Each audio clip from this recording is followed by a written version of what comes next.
3, 2, 1. New York, NY. LaunchPod starts now. Welcome to the New York LaunchPod, a podcast highlighting new startups, businesses, and openings in the New York City area.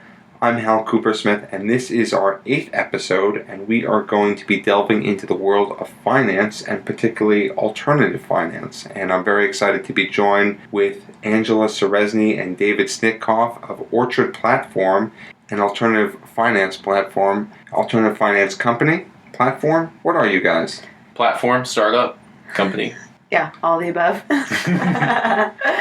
Welcome to the podcast, Angela and David. Thank you. Excited to be Happy here. to be here. So what is Orchard Platform exactly? Orchard is a technology platform that brings together large institutional investors as well as loan originators to transact in an efficient and data-driven and scalable way. So what does that mean? What that means is, look, people have been lending for all of human history. Businesses need to be funded. People need capital to do various things, whether it's to refinance debt, to finance their education, to buy a house, to buy a car. There have been all different ways of financing this throughout history, but there's a new trend, which is to go online to get a loan. And so over the past decade, various companies have gotten started that provide these loans online with a much more streamlined and data-driven experience with better customer service and with lower rates. What we do is we create a market for those loans to get funded more quickly and for investors to participate in that asset class, which is an attractive asset class for them. Just to take a step back, there is online lending going on right now. And what does that mean exactly? Yeah, so the way I would think about it is historically, if you wanted a loan, let's say over the last 20 years, for the most part, to get any sizable loan, you'd have to go to a bank, into a branch, fill out paper applications. That's still how it works today for the majority of all small business lending and for some consumer lending as well. And the trend we're seeing in general is that people, whether they're businesses or individuals, want to do their stuff online. And so online lending is the ability to get a loan, either for yourself or for your business, on the internet instead of in person. And it doesn't sound like that big of a deal because almost everything that you do is on the internet. Actually, David and I were commenting on the way over here. I just started using Fly Cleaners, which is a app that allows you to get your dry cleaners picked up from your house, but you just do it on your phone. And I think most of what everyone does is online. Lending just happens to be one of the last industries to move that way. We always used to say, we did retail banking at Citigroup, huge retail bank. And I used to say, filling out an application for a small business loan is one of the few things a business owner does on paper and in person all day. And most of what you do running a business is now online. And why shouldn't getting capital also be online? So where do people go online to get their loans? We've seen a trend over the past couple of years of many different firms being focused on small business lending. So Can Capital has been around for 15 years. Funding Circle, Cabbage, On Deck are all examples of firms where you can go online and get different types of loans for your small business. And in a recent research report that Morgan Stanley put together, they saw that on average it takes a small business owner spends 30 hours, I think maybe more than 30 hours, getting a loan. So 30 hours working through the paperwork and all of the other associated activities of getting a loan from a bank. You can get a loan from Can Capital or from Cabbage or from Funding Circle in under a day. So if you think about the time and energy as a business owner, it makes a lot more sense. Then on the flip side, banks can traditionally only fund their loans with their deposits, right? So when you go to a bank, if you're a bank client, you put your money in the account, they use that money to fund their lending activities. There's a lot of restrictions. there's only certain types of loans they can make with that money. A company like Can Capital or Funding Circle, who distribute their loans to various investors, have a wider range of capital backing those loans. So a bank wants to lend to very established businesses where the interest rate's going to be low, but the expected default rate is very low. A hedge fund who might buy a loan from Can Capital would be able to buy a riskier loan that might have a higher interest rate, but that's okay for them because that's the business they're in. What accounts for the difference in time to apply for a loan online versus in a bank? A lot of it just has to do with operations and data analysis. So if you think about the decision to actually make a loan to a borrower, that decision is all about data. You have a sense for how you're going to price your loan, meaning how much interest you're going to charge to the borrower. And you also have a sense for, well, you're trying to figure out how risky is that borrower. And you hope that if you make loans to many customers, that you will make more money on the good ones than you'll lose on the bad ones. So it's really all about data. And in more old-fashioned types of lending, people are just submitting lots and lots of forms. So if you've ever gotten a mortgage, I got a mortgage while I was working at the bank from which I got a mortgage, and it still took 3.5 months. And I was working there and had the ability to send an instant message to my mortgage underwriter. That's crazy. So just because there's so much financial documentation that you have to send in, someone needs to type that into a computer, some of it's sent over fax, there are paper forms, there's a lot of operational overhead in making a loan. And the reason for that is because a lot of the systems used in banks to underwrite and service and make loans in general were built over the past several decades. And also, a lot of the big banks were built by acquisition. So banks buying more and more layers of banks and layering these systems on top of each other. If you're building a lending company from scratch, the way that Funding Circle or On Deck or any other marketplace funded lenders have done, you can actually build the technology using modern tools from the ground up. So you can say, well, let's have our customers not fax us a stack of 100 pieces of paper, but let's just programmatically connect to all of their bank accounts, get the information, and make a data-driven decision in minutes. Right. Or even what's really interesting is the programmatic connections that some of these lenders have made to other data providers.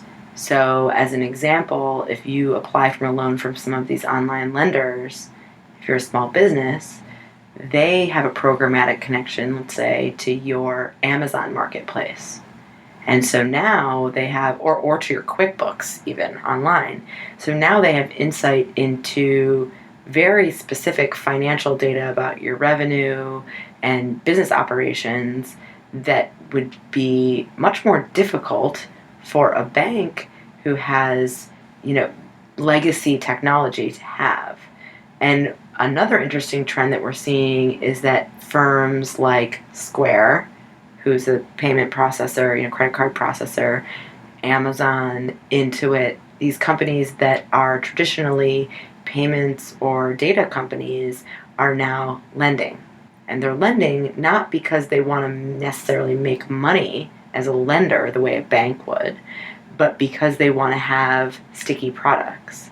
So if you're Square and you run all of the credit card processing for a coffee shop, and that coffee shop now wants to take out a loan to upgrade their espresso machine, you, as Square, have really great insight into how that business is doing. And if you give them a loan, you are now a stickier product to them. But Square doesn't necessarily want to keep that loan on their balance sheet and make the revenue off of it.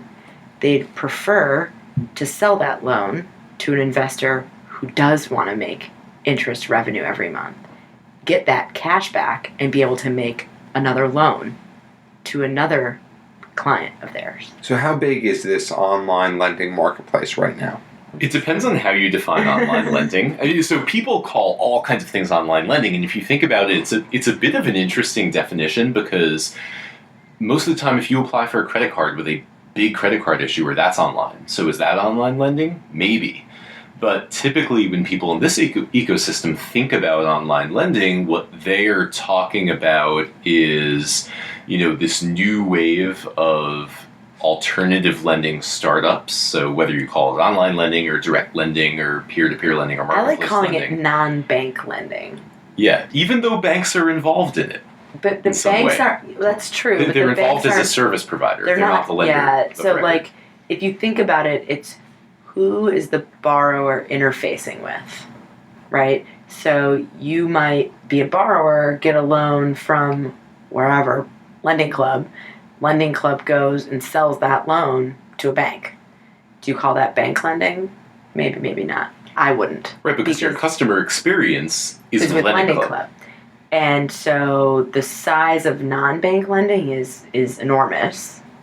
I mean, I don't even know. What is it? It may be a $1 trillion business. $1 trillion. Because there, you think about all these startups, but there are non-bank equipment lenders and non-bank credit unions and non-bank specialty finance companies all over the country and all over the world.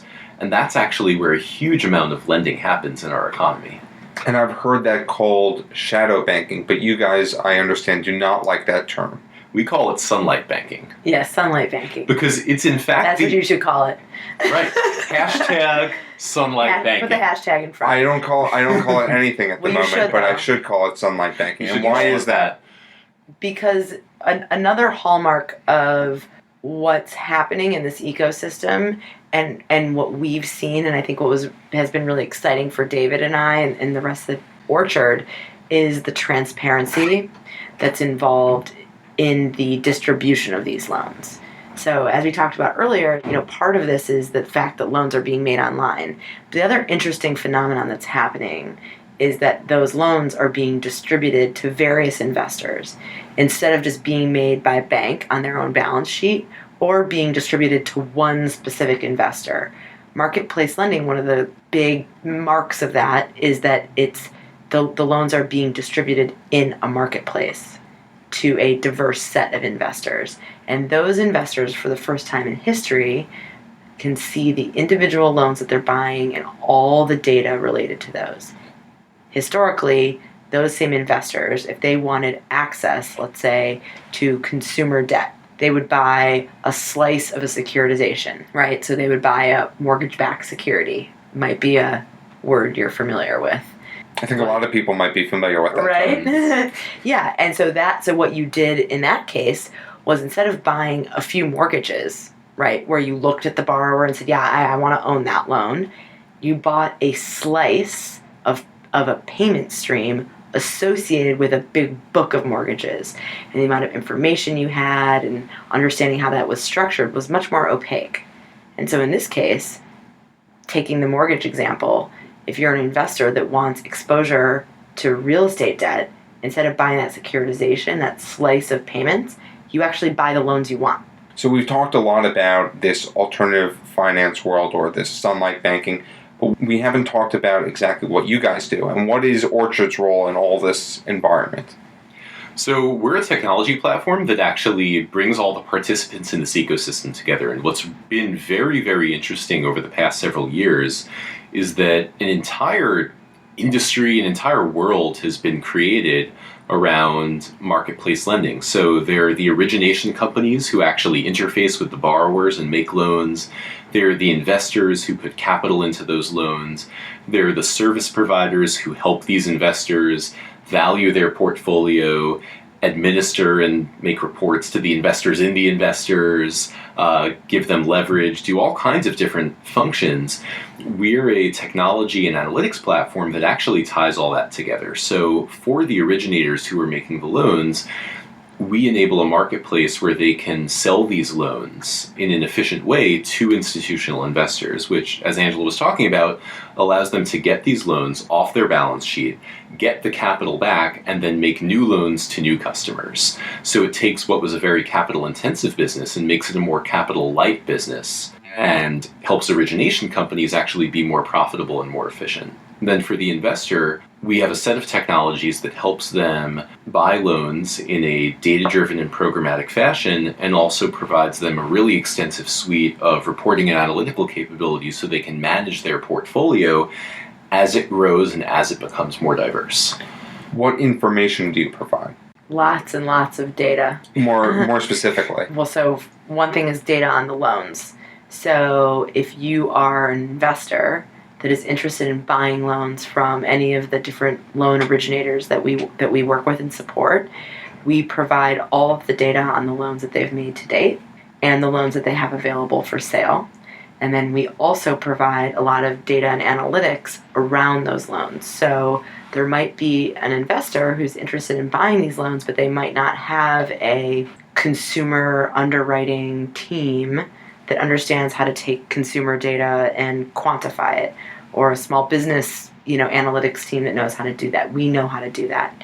So that's part of the service we provide for our clients. Then on the originator side, so we sit in the middle, so we service both sides. On the originator side, we can provide them all sorts of information about what the investors are interested in buying. So I think we like to see ourselves as an enabler of the marketplace because we sit in the middle. We have a really deep understanding of what's going on both the loan origination side and on the investor side, and we leverage that to help both sides grow. Yeah, that's kind of a thing where as we were thinking about starting Orchard, we thought, where do we actually add the most value in this marketplace? Because we're an interesting company in that we don't make loans and we don't have a fund. We don't invest capital. We build the technology that helps other companies to do that at scale. We thought about those business models. Yes, we did. But then we thought, where could we, given our background and what we wanted to do and our skill set, add the most value to the marketplace that someone wasn't already doing? If you do have all this information, why don't you invest money yourselves? Well, so we thought about that, and actually, like some of our initial business models and like operating plans had assumptions for starting a fund, but we would end up competing with our own clients. And we also don't want to run a fund. That's not the business that we want to do, and I think part of what's exciting and fun about starting a company is you get to do what you want to do. And yeah, starting a fund might have made us more money in the short run and might have made more sense at that time, but that's not the business that we wanted to build. And David and I and our other co-founders saw the opportunity and what existed to build an infrastructure company that helped all the different funds instead of just being one ourselves, right? And it felt that that was the best use of our skill set and also happened to be the company we wanted to build. How do you make money? Well, it's a great question. So right now, we primarily charge the buy side, so the investor side of the platform. And we charge them based on the amount of assets they have that we're helping them manage. But as we grow and develop more and more products, we expect to, be able to charge both sides of the market as we continue to add value. So you charge a percentage based off of the assets that are being invested? Right. It's the assets that the client is managing through our platform. What makes a good loan? What are some of the information that you're providing to the investors? A good loan depends on who's investing in that loan. And generally, the basics are you want a nice balance between interest rate and expected default. Those are the two levers you have. Interest rate is something that's just pretty straightforward, and expected default is something that's a little fuzzier. And some people, use the company whom they're buying the loan from, their expected rate of default. Other people take other information and come up with their own expected rate of default, but that's something that's a little bit, obviously you're predicting something, so it's not straightforward. I think that in our time with Orchard and dealing with different types of investors and what they're interested in, it absolutely depends on the capital that's being invested and the appetite for risk. So for one investor, a bank as an example, who has a very low cost of capital. So again, we talked about the example, you put your money in the bank, they're not paying you very much interest for that money you have in the bank. So their hurdle in order to make money by investing the money that you put in there is very low.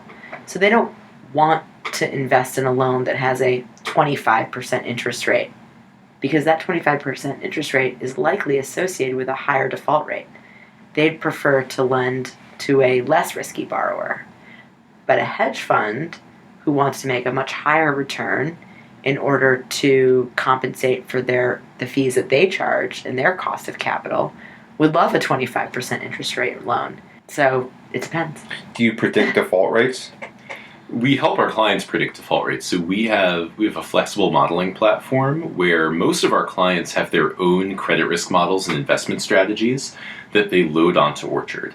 And when we started building the product, one of the things we really wanted to build was a technology that could execute any type of risk model and any type of investment strategy. So there are some investors that will say, okay, buy me every loan with a credit score above this number and years in business above this number.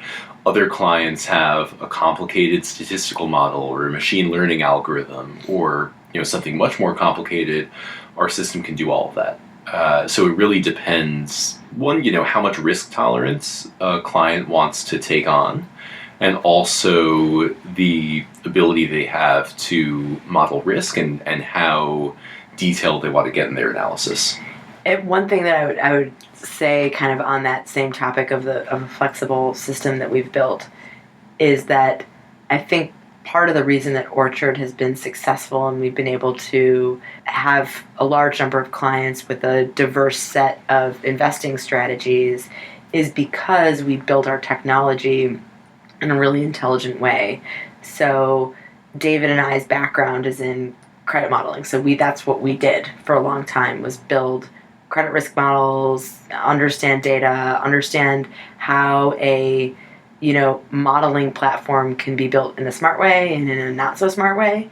And then our CTO, Chief Technology Officer John, who's another co-founder, built some really complicated ad tech trading platforms. And so between all of our kind of knowledge about how technology can work to make things more flexible and easier, I feel like the system we've built is so world class. I mean, at any of the firms that we worked at, if we had the modeling infrastructure that David and I are able to use at Orchard, it would have been amazing. Yeah. It's like we write our model code in a language called R. That's great. I didn't want to learn it when we first started, but David made me, and it's really amazing. But then we can take the R code, and that's what our actual system ingests. Most trading systems like this or infrastructures like this would require you to take the R code and translate it into some other code and then implement that. And that's a waste of time and energy and inefficient. And that's how we always did it before. Yeah. When we were working at the banks, you'd write your model. In that case, we were using SAS, which is an equivalent to R, but not as good. And so you'd write your model in SAS, and then you'd have to explain to somebody on the tech team how your model worked, and they would recode it in COBOL, which is this very old language. And that was always very frustrating and annoying. Right, and that's what you needed to do to make it work on the mainframes. Yeah, right, the mainframes. So no more mainframes for us. So what are the inputs exactly? What's the data that's being ingested? Okay. It depends on, I would say, the consumer and the small business side. It's all a lot. A lot of credit bureau data, which is still very powerful, despite all the alternative data that is cropping up. But it depends on the originator of the loans and what data they make available, and then on the model that the client we're working with has built. And you're able to adjust the inputs based off of their model.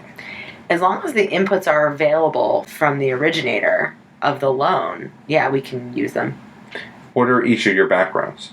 So we kind of have similar backgrounds because we've worked together for a really long time, but my background is in analytics in a variety of industries. So most notably consumer and small business credit risk, as we've talked about a bit. So first out of college, I did healthcare consulting for about a year, so management consulting to hospitals and insurance companies and medical schools and things like that. And then I started working in American Express, where Angela and I met, and we both worked in consumer risk management there, building new consumer credit card products and managing kind of the end-to-end credit risk life cycle for those products, and then also managing the underwriting criteria for who was allowed to get a new American Express credit card, which was a very cool job to have in the height of the recession. So that was a lot of fun. Angela can tell her side of the story too, but... Yeah, my background is similar. So I started my career at Amex and then moved over to Citi, generally working on underwriting, policies and analytics, modeling. But my focus, opposed to David's, was always a little bit more on the operational side. And so since Orchard started, I guess when we started, we were basically doing a lot of the same stuff, because when you start a company, everyone does a little bit of everything. But I've migrated over to working more on like the corporate operations side. So managing our, like legal and compliance programs, our finance, HR, client services, while David has really kept his handle on the analytics. Although sometimes I jump in there and help out with some analytical stuff. Although I haven't installed R in my new computer. Yeah, I know you need to do that. I know. I used to do a lot of blogging, which I retired from about a year ago. Yeah, Angela's retirement from the blog was very difficult for me. We started a blog before we started the company, because when we just became interested in all this online lending stuff, we thought, okay, let's write a blog. There was no good place online, nothing to learn about analytical credit risk. And so there are blogs for everything, for every topic you can imagine, but you couldn't learn about analytical credit risk. So we thought, okay, let's take all these great transparent and open data sets that all these companies are making available and write a blog where we talk about credit concepts. Our blog started as, it was called Credit Variables Explain, like Credit Variable of the Week. Yeah, Credit Variable of the Week. And we would be like, here's the predictiveness of occupation. Yeah. Or the predictiveness of debt to income ratios. But that we exhausted fairly quickly, and then we started having to talk about other stuff. So you had Credit Variable of the Week. Yeah. How did Orchard come into being? Okay. Well, so we started Credit Variable of the Week. I think actually that was after Lend It. It was... or around the same. No, we started that before Lend It, I think. So around the same... So there was David and I, and then our other co-founders started we knew that there was something going on. But I wouldn't say we had a good, solid business plan about what we were going to do. And then we presented there's a conference called the Lend It Conference, which the first one was in 2013 here in New York. And I think there were between 200 and 300 people there. The most recent one was in New York, and I think there was like 3,000 people there. And there's actually, I think next week, one in China. So that's pretty cool. Anyway. It's grown by tenfold in the past 2 years. This conference. Yeah. Okay. It's a large conference. And the one that had 200 to 300 people, we presented at that. And when we were presenting there, we just presented on credit risk. The four of you, just as friends. Yeah, I mean, it was just on, how does FICO work? What's going on? What are some things to consider if you're going to get into consumer lending? And when we walked off from our presentation, we were approached by several institutional investors, money managers, who asked if they could pay us just to consult for them. Just consult, help them understand what's going on with Lending Club, maybe help them build a credit risk model. And just consumer lending, though. That was just consumer at that time. And essentially what we realized was that while this Lending Club and Prosper, who are the two biggest consumer lenders in this space, while they started as having retail individual investors investing in their loans, that the market was shifting, and that the institutional capital had a lot of questions and needed a lot of help in order to scale and be able to make these investments. And so the first revenue we made was from consulting, but the first product that we launched was actually a back office reporting tool that our clients could use in their accounting departments and their loan management departments, because they were doing something they'd never done before, which is buying a bunch of little loans as opposed to buying a, securitized bond or portfolio of loans. It's all being priced in one way.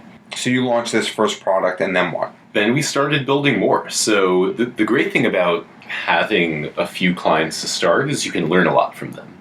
One of our core principles is you don't build the product in a vacuum.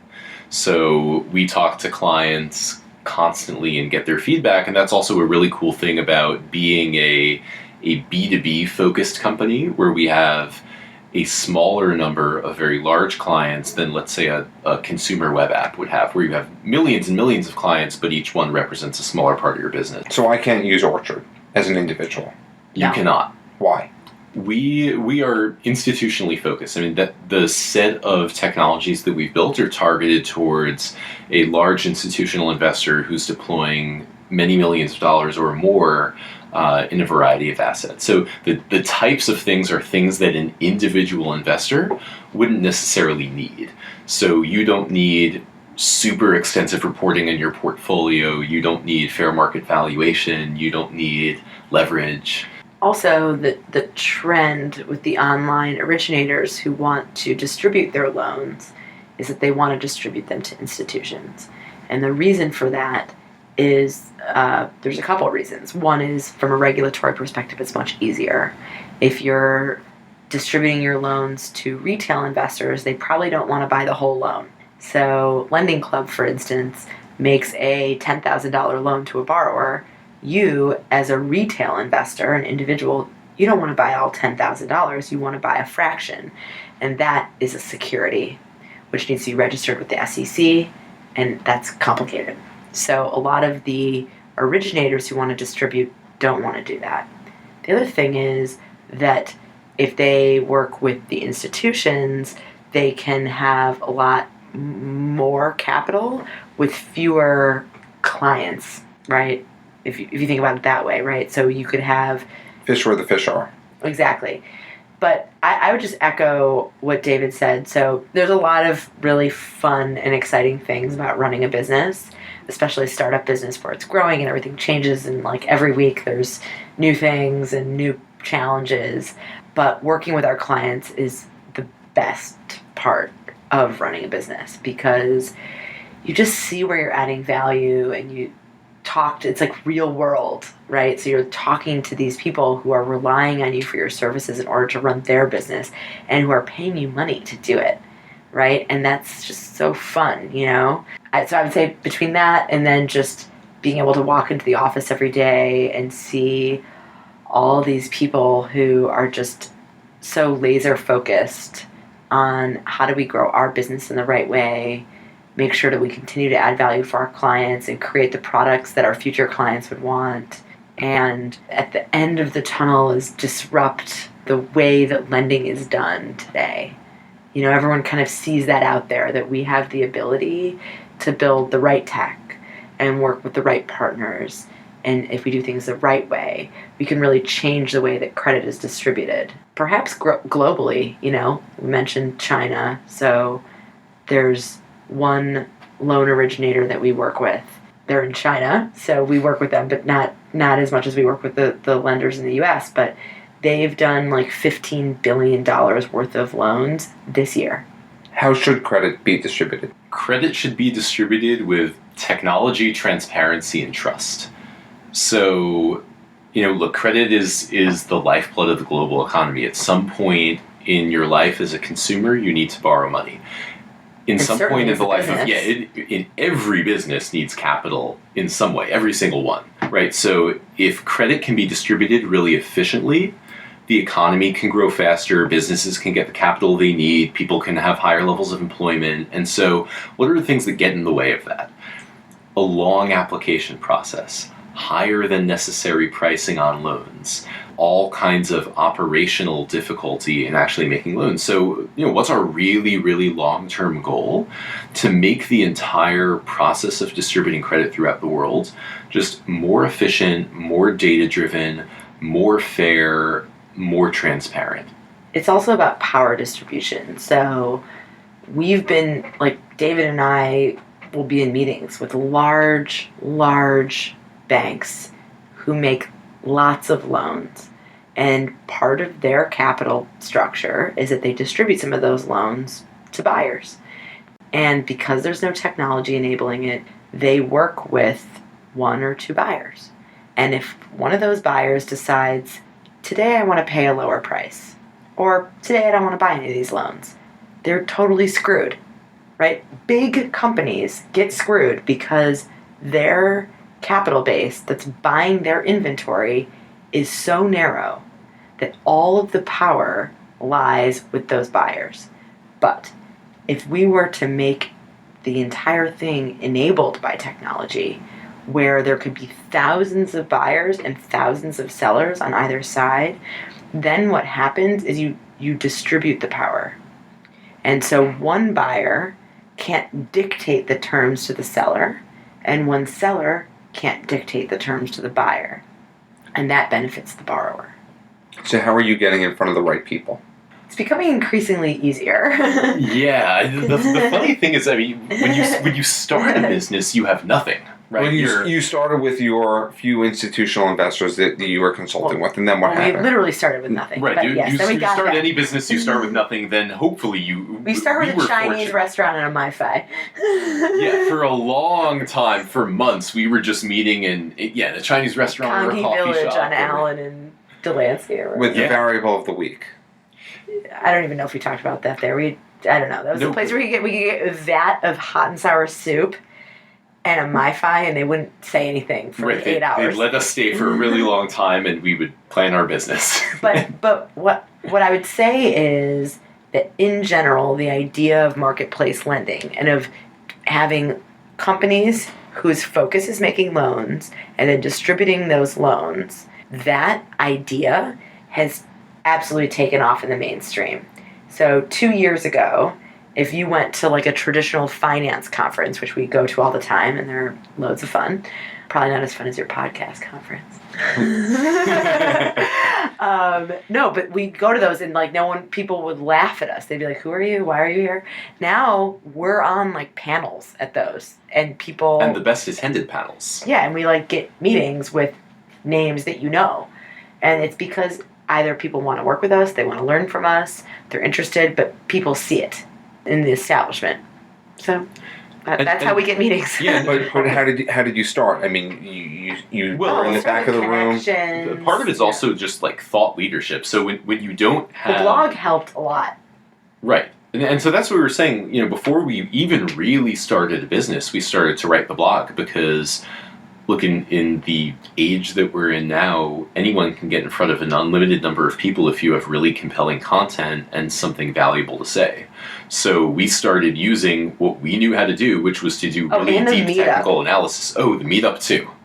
So there's two things that we did really early on that were free, and actually I would say there's three things. Okay, so then one is the blog, which we've talked about a lot, and David and I always talk about the blog a lot because it was ours. Now it's his, but no, it was ours.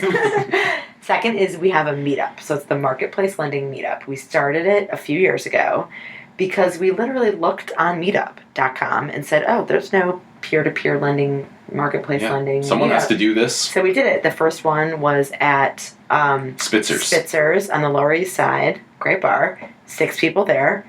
I remember like running to Staples. And you were 2 of them.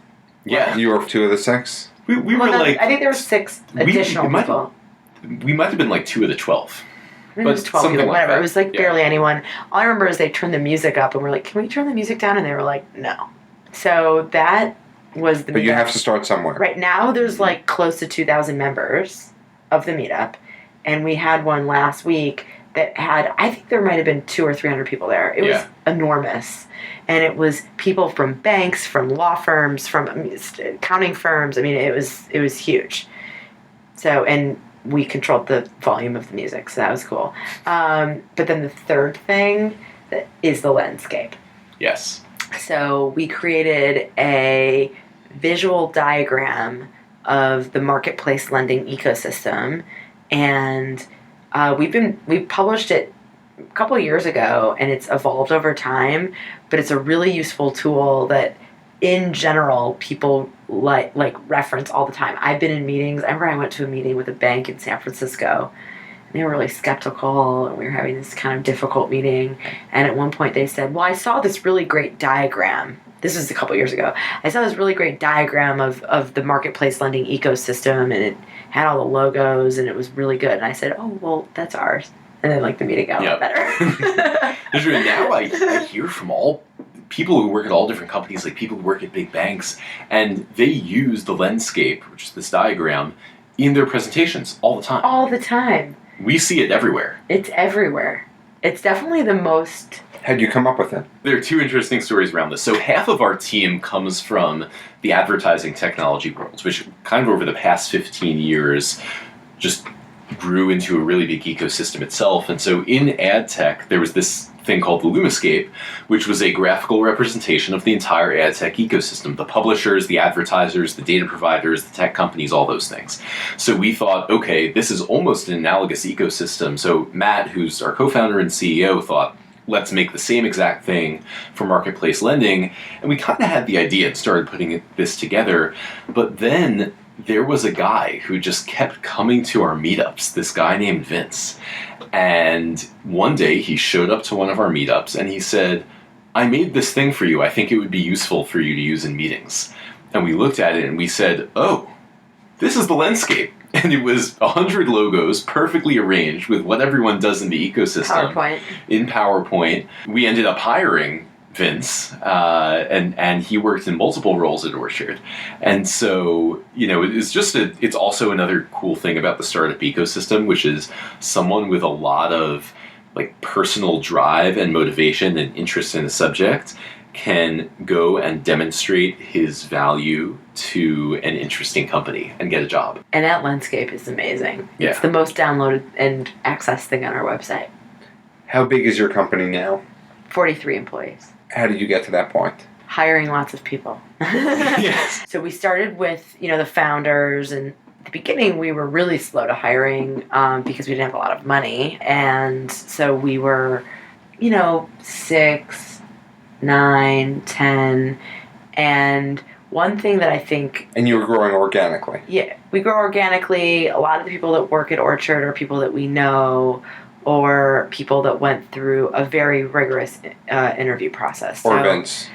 Or Vince, right. So one thing I would say about Orchard that I've been really proud of, and maybe part of this is because the HR function reports up into me, so I'll be proud of it for myself, but is that I think we've done a really good job of having a robust hiring process. So almost anyone that gets hired by Orchard gets interviewed by lots of people, does case studies. We have a really clear process for the different roles, like whether you're coming in as the general counsel, you're doing a case study having to do with the legal problems that we're dealing, or the legal issues we're dealing with. Our finance hire had to build some business models in Excel. Engineers go through crazy code interviews. And so we're at 43, but we've had thousands of people apply for jobs at Orchard. So I saw in October that you had a Series A round of financing. It was about $12 million. And you had some heavy hitters in the finance world invest in your company. Tell me a little bit more about that. Yeah, so we've had 2 rounds of funding, a seed round about a year before that, and then the Series A in October of last year. Really happy to have Spark Capital and Canaan Partners as our lead investors in both those rounds. We've also had some really exciting angel investors in both those rounds. So Vikram Pandit, who was the CEO of Citibank when David and I were both there, John Mack, who was the CEO of Morgan Stanley, and Max Levichin, who was the one of the co-founders of PayPal. We also have QED and NICA, which are two other VCs who came on with the Series A. And what's a fun thing about running a startup and being around is seeing how your investors' involvement and your reliance on them changes over time. So at the beginning, a lot of it was around setting up a company. How do we, just basic, employment agreements, talking to the other founders that are within the portfolio companies at Spark and Canaan about the right ways to do those sorts of things. And now I find that our conversations with investors are really strategic and tend to be around the really large business problems of the day or the strategic issues that we're facing at that time. NICA, one of the investors that I mentioned, the founder of NICA is Hans Morris, who was the CFO of Citibank, or of Visa. He was president of Visa. He was CFO of a part of Citi. A part of Citi.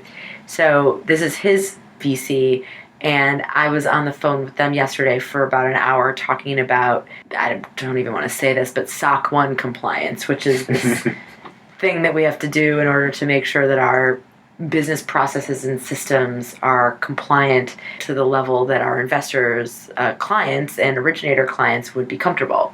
So they have a lot of expertise in that. So that's very cool because they invested in our company. They obviously have a vested interest in us being successful, but they also have a lot of knowledge and understanding of some of the things that we need to do in order to get there. So to summarize that long-winded answer, is that our investor and the way we work with our investors has really changed over time, but it's always been really positive and a really fun and exciting part of running our company. One of the great things about the types of investors that we're working with is that they're very long-term oriented. So they're all really experienced. They've invested in building companies before. They've all built companies over the long term. So they know what it's like to go through all the ups and downs and all the challenges of starting a company. And so it's always been very, very positive. You can't be too bashful because I saw this on your own website. But Forbes has you on their list of potential billion-dollar startups. Okay. That is accurate. How do you feel about that? It's exciting. I mean, it's all future-oriented. So now, for us, when we see something like that, we just think, okay, now the bar's really high. Now we have to prove it. We have to justify it. But that's what we want to do anyway. Exactly. And we have a value at Orchard. Well, we have a few values, but one of them is think to the future. And one of the reasons why that's a value that we all subscribe to is because the future is where Orchard is a really successful and valuable company. And so that's where we all need to be thinking about and looking towards, not towards the past. And I think the Forbes list is just another example of that, of they see what we've done, they see the team, they understand the opportunity, and so they're saying, you have the opportunity to be a billion-dollar company. And since we're all thinking of the future, I think we can make it happen. How are you going to achieve that value?